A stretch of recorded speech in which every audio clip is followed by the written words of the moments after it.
Hi there, welcome to Nauctis on YouTube. Speaking of passenger hovercraft, this type of ship was actually once prosperous and famous in its era. Unfortunately, the popularity of passenger hovercraft has declined, until finally this type of ship is no longer operated. So, what actually happened to this type of passenger hovercraft?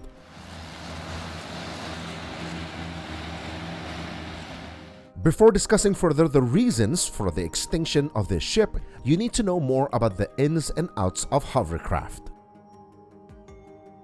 This water vehicle has quite a long history, but specifically, the first modern hovercraft was pioneered by Sir Christopher Cockerell not long after the end of World War II.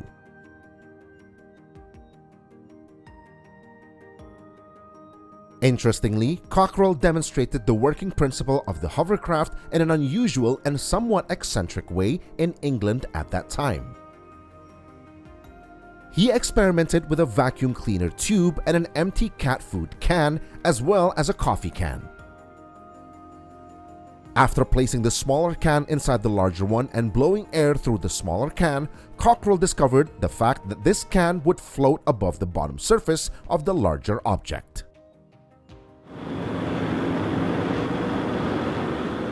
His discovery was called the momentum curtain, where a much more efficient air cushion was created by channeling air downward, precisely into the annular area of the two concentric containers.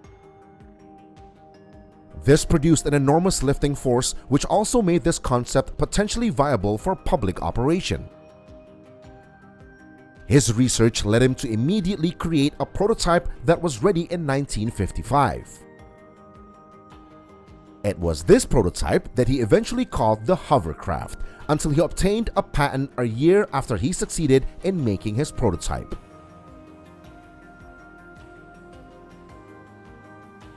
However, Cockerell initially faced difficulties, particularly in promoting his invention to the British Navy, Army, and Air Force. After various failed attempts, Cockerell obtained funding from the National Research Development Corporation to build the world's first practical hovercraft, the Saunders Roe Nautica 1 or SRN-1.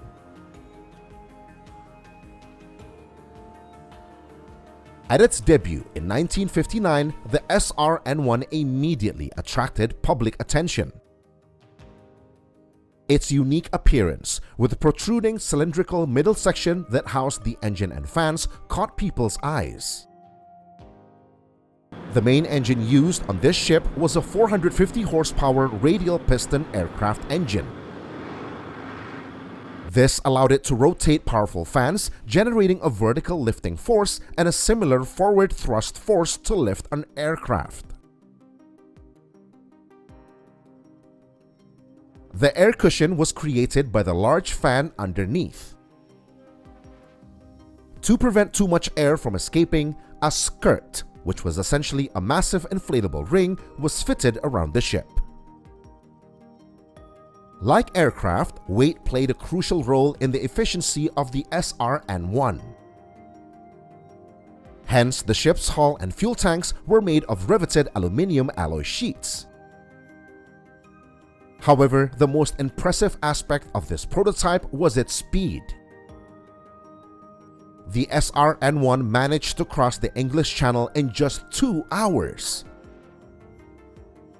This achievement left many people around the world in awe of its capabilities.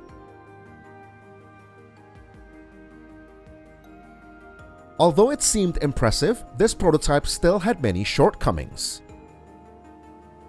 One of its drawbacks was the relatively low clearance of only 9 inches, which was considered disruptive to stability, safety, and comfort. It's worth noting that almost no ship had a smooth sailing across the English Channel. That area is known for its extreme weather and high waves, so a radical solution was needed for this ship.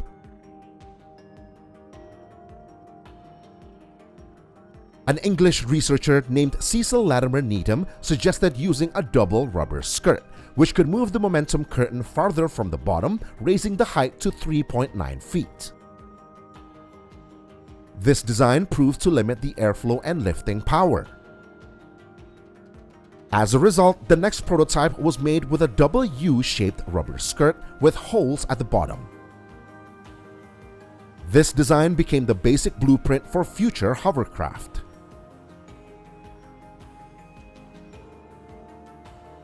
Seeing the growing popularity of British-made hovercraft in the following decade, several countries began experimenting with air cushion vehicles similar to hovercraft. One such country was France, with its N500 Navy plane capable of reaching speeds of 74 knots or around 85 miles per hour. However, this French-built ship still could not compete with the British-based hovercraft.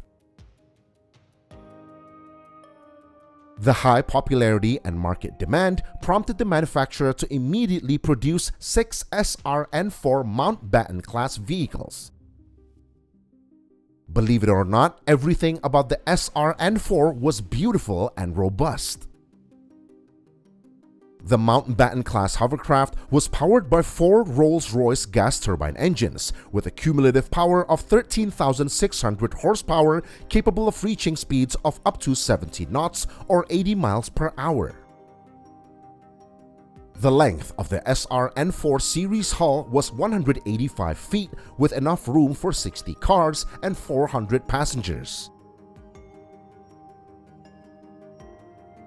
The most notable feature of this ship, from the skirt upwards, was the 4 𝗖𝗿𝗃𝗀𝗯𝗯𝗯 propellers, which at the time were the largest propellers in the world.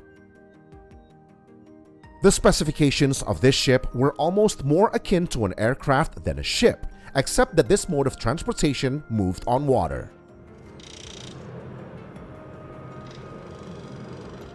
The advanced technology of hovercraft made this modern passenger ship even more popular in the 1970s and 1980s. One example was the Princess Margaret hovercraft, released in 1968, which managed to cross the strait in just 35 minutes. However, in 1995, the Princess Anne hovercraft set a new record, making the fastest crossing of the strait in just 22 minutes. However, the fact is that operating a hovercraft required a high level of skill. This was because the ship's steering mechanism was very heavy, which could be a challenge even for experienced pilots. This ship was also still relatively vulnerable in the face of bad weather at sea, particularly the Princess Margaret. The giant ship collided with the dock at the entrance to the port of Dover on March 30th, 1985, while traveling from Calais. This incident caused 4 deaths and many injuries. The ship suffered severe damage. Seeing this incident, you might think that this was the reason for the deactivation of hovercraft. However, this incident was not the main reason why hovercraft became extinct. Mechanical problems, financial issues, and competition from newer ships were what ultimately led to the demise of hovercraft in the shipping world. Mechanically, the ship's skirt had limitations, only capable of handling waves no higher than 8 feet. Therefore, if a voyage was planned but bad weather struck, the trip would automatically be cancelled. This had a negative financial impact on the operators. Additionally, hovercraft consumed as much as 500 gallons of fuel oil per trip, which was considerably more wasteful than modern passenger ships. Not only that, but other competition also emerged, both from other ships and alternative modes of transportation. One example was the emergence of high-speed catamaran ferries in the 1970s. The construction of catamaran ferries was considered much cheaper, easier to operate, and more comfortable for passengers. In terms of alternative modes of competition, the Channel Tunnel began operating on May 6, 1994, also launching the high-speed Eurostar train. Interest in hovercraft ships declined drastically, and they were eventually retired from the maritime world.